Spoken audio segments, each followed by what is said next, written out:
Senior Regional Spokesperson at the UNHCR, and she joins us from Nairobi. Dana, thank you so much indeed for your time. I just need to ask you about the accusation coming from those places in Sudan who are trying to deal with the refugees that they're not getting enough international assistance. What is the UNHCR doing? Well, I would have to say that, this is a crisis that has unfolded very quickly. We're looking at, as you said, over 27,000 people crossing the border, the most in the last 5 days. Since November 10th, we have an average of 4,000 people, men, women, and children, who are crossing. It's happening so quickly that even those in Tigray, refugees that we're talking to, are speaking of leaving with basically the clothes on their backs, families being separated because of the scale and because of how quickly it's unfolded. You also have to remember that this is an area in Sudan that hasn't seen refugees in any kind of grand scale in decades.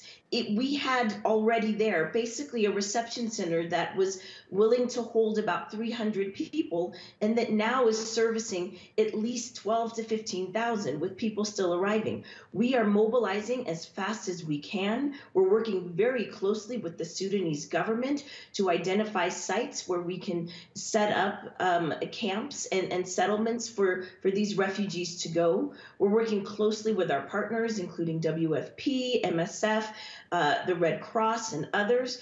And so we completely understand the fear and the concern about the sheer number of people coming in, and are we ready? But what I would say is, of course, there are concerns. Of course, we're trying to scale up, but we are working as hard and as fast as we can.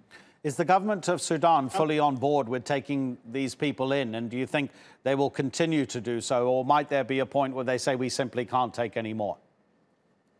We have been so grateful to the government of Sudan for their willingness to take people in, as well as working so closely with us to identify a site that is about 80 kilometers from the border. So far, we have seen that the Sudan government has been nothing but generous. What's more important here at the moment? Clearly, the supplies and the logistics and the accommodation are critical right now. But then in the next few weeks and months, are you worried about possible security issues? Because whenever there are a number of new arrivals, refugees, they bring with them their own issues and the strain that puts on local services. Local people can often then begin to struggle themselves. What's that picture looking like to you? Well, for right now, as you've pointed out, we're talking about over 27,000 refugees crossing in just a couple of weeks. So at the moment, most of our, if not all of our energy is really being put into just helping the people that are crossing as they come through.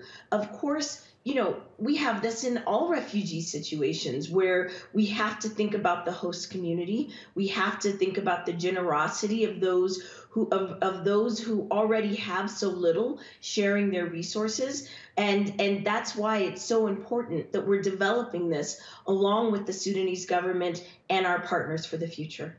Dana Hughes, thank you so much indeed. Dana Hughes from the UNHCR.